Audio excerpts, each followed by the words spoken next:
Hello, Rob Venn here. This is the second in the narrative structure videos. This one looks at some more intermediate narrative theories. In the first one we looked at the basic ones, notably Claude Levi-Strauss and Tsvetan Todorov. They're more academic theories. Today we're going to look at this one in particular. This is Robert McKee. Robert McKee is a very famous screenwriting guru. He teaches screenwriting in Hollywood. Many famous scriptwriters, directors and stars have been through his seminars.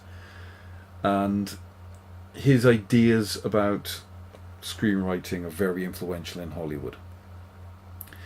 Now, he breaks Hollywood narrative down into these 5 basic units. Very similar in a way to what Todorov does. Now, he assumes that at the beginning we've set up a normality, okay? But then there will be an inciting incident. An event happens that sets the story going. So this will be the disruption of the equilibrium that Todorov would have talked about. And if you remember that diagram at the beginning, we talked about rising action. He calls this progressive complications. For a key character, things just keep getting worse until they reach a crisis point, a climax, basically. Things are getting worse and worse and worse. It looks like it's all over for the hero. And at that point of climax, things are now so bad it requires some kind of drastic action, which results in a resolution. Problem solved, everything turns out okay at the end, everyone lives happily ever after. The problem is, though, the enigma is solved, the villain is defeated. Depending on what kind of story it is. So that is your basic narrative structure in a typical Hollywood film. Think about something like Star Wars, for example. The inciting incident, R2-D2, C-3PO land on Tatooine with that message from Princess Leia. Luke Skywalker finds it. Things get progressively worse for Luke. Gets attacked by sand people. He ends up going to Mos Eisley. His uncle and aunt get killed. He travels off to, the Death Star, fights his way through that. Things get as bad as you think they possibly could be. Alright, this is in the battle to defeat, the Death Star. All the other pilots are getting shot down. He keeps missing his target. Drastic action has to be called for. He has bent his head, used the force, turns off his target computer, fires the missiles, blows up the Death Star. That's the resolution. Okay? Classic Hollywood narrative structure. It's another classic, Vladimir Prop, 1928, from his book The Morphology of the Folktale. Again, he was an anthropologist, like people like Claude Levi-Strauss, and he studied how stories shape society and language and things like that. And by analysing fairy tales, he found they had common characteristics. Now, this isn't going to fit a lot of films, but it does fit quite a lot of our standard blockbuster movies. If you look at your Marvel movies, you look at the DCU, you look at your Star Wars franchise, James Bond, Hunger Games, whatever, this fits these perfectly. So we've got certain kind of character types. Obviously the 2 main ones are our hero and villain. The hero is the hero. They're the protagonist, they're the main character, the person we follow through the movie. The villain, or the antagonist, is the person who opposes the hero. Think Claude Levi-Strauss, binary opposite, hero, villain. Okay? Now, our hero quite often is a young boy. Not always a boy, could be a girl, but it's usually a young boy. Naive, usually some kind of peasant. Living somewhere rural probably. Bit of a hick kind of character. But, they're probably something like a prince, that they don't know it. They've been brought up as a commoner, but really they're royalty or something like that. Or they're, think Harry Potter being brought up as a normal kid, but really he's a wizard, right? There's something special about them, they just don't know it yet. they will meet a donor or a magical helper. These can be different characters, they can be the same character. The donor is someone who prepares the hero, gives the hero some kind of magical object to help them on their quest. The magical helper, again, will give the hero something to help them. It will train them, perhaps.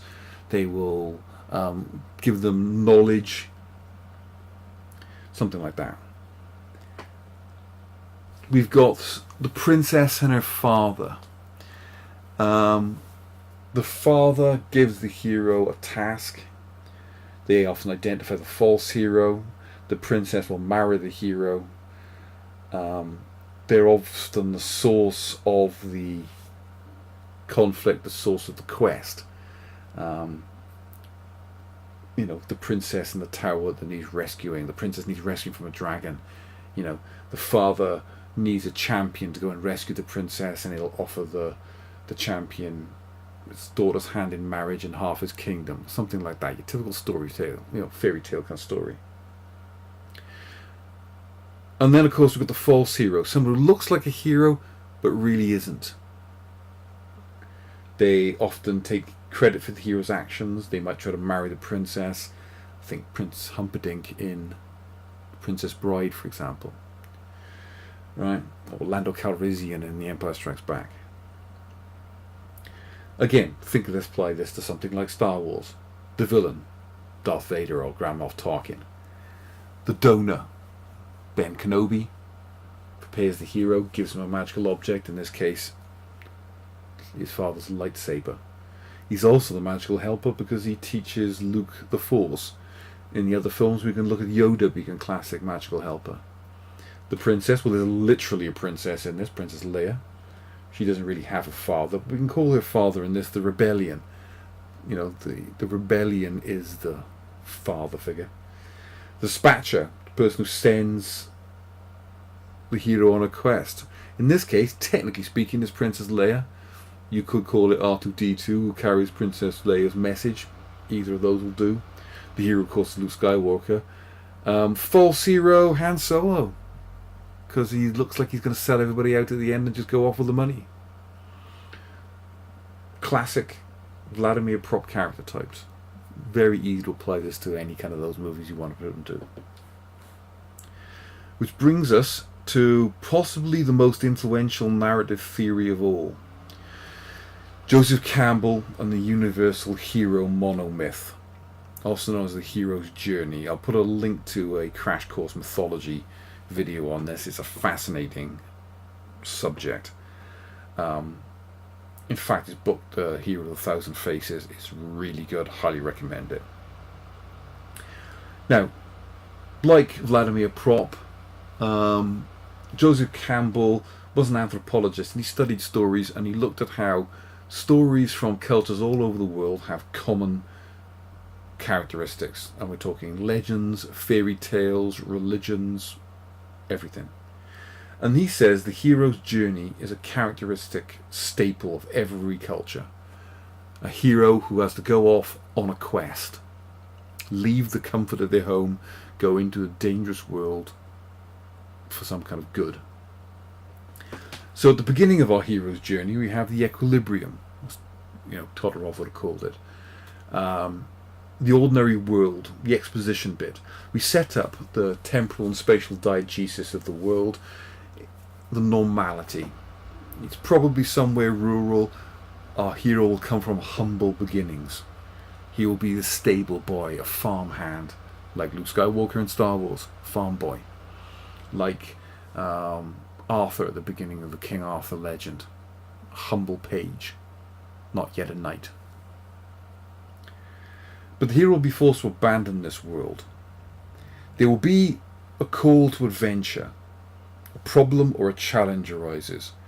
In this case, think, again, King Arthur with the sword and the stone. King Arthur, the test to draw Excalibur from the stone to decide who the king is.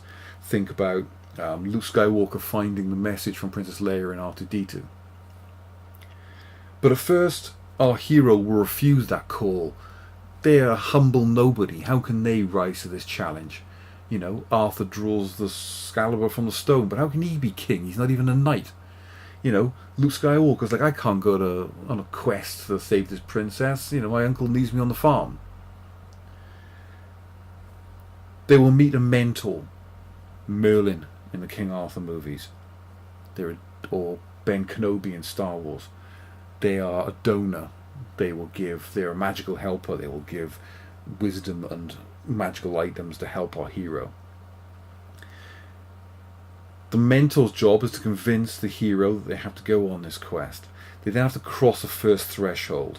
It's the first thing that the hero does to prove to themselves that they're a hero. They're leaving home. Think Frodo leaving the Shire in the Lord of the Rings. Think Luke Skywalker going to Mos Eisley with Ben Kenobi in Star Wars. Then through the movie, or the story, there will be tests. They will go through increasingly difficult tests. They will meet allies, they will meet enemies, they will get helpers on their quests, sidekicks, helpers. Think, again, Star Wars, Luke Skywalker's already got Ben Kenobi, they've got a Mos Eisley, they meet Han Solo and Chewbacca. Think the Lord of the Rings films, as they progressively go on their journey, they pick up more and more characters like, Aragorn and Boromir and all this kind of stuff. They will meet various enemies of increasing levels of challenge. Minions of the main enemy, for example. At some point in the story, there will be an approach to the innermost cave.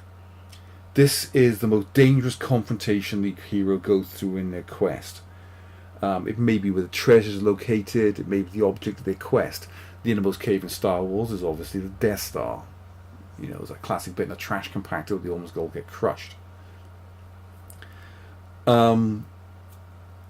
Maybe in the innermost cave, but certainly the climax of our story, as they've gone through this rising action, the climax is the ordeal. The hero has to face his fear or a mortal enemy who will seem more powerful, but the hero will defeat them. They will get a reward. He called this seizing the sword, like King Arthur. At this point, the hero can celebrate their victory. Now, many stories will skip 9 and 10 and go straight to 11. But sometimes, having achieved their victory, the journey home can be just as much of a challenge as the rest of the story was up until this point. They have to escape back to safety. They will be chased by the vengeful forces that the villain has unleashed, even though the villain may be dead at this point. There will be a major final confrontation. You think the hero is going to die or they're dead. But they will be resurrected. They will finally come through. Until eventually they're able to return home with the elixir, with the prize. Return to the ordinary world. They've gained wisdom, knowledge. They've grown, evolved. They've become a hero. But they've learned from their adventure, and maybe they've got some kind of physical prize, like, Excalibur, or, Luke Skywalker gets a medal at the end of Star Wars. Han Solo gets a big crate of money. This kind of stuff. Approach to the innermost cave is perfectly illustrated in Empire Strikes Back, where Luke Skywalker literally goes into a cave and fights Darth Vader and cuts his head off and finds he's got his own face. The importance of Joseph Campbell can't be understated, because Joseph Campbell was commonly taught in a lot of American university courses back in the 60s and 70s. And this is when people like George Lucas and Steven Spielberg and Francis Ford Coppola and Martin Scorsese and all those kind of people were in university, and they studied this theory. Well known that when George Lucas wrote Star Wars, he specifically wrote it to meet Joseph Campbell's theories. I've also seen an interview with Leonard Nimoy, who directed Star Trek 4, stating specifically that he wrote the script for Star Trek 4 to fit Joseph Campbell's theories. This theory is highly influential on modern cinema. So, again, words to add to your glossary. You've got most of them already, to be perfectly honest. But theories: Robert McKee, Zvetan Todorov, Vladimir Prop, Joseph Campbell. Those are your key ones so far. Again, I will link some more videos for you to go and have a look at that go into these in a bit more detail. But, got any questions? You know where I am. Next video up will have some more advanced theories in it.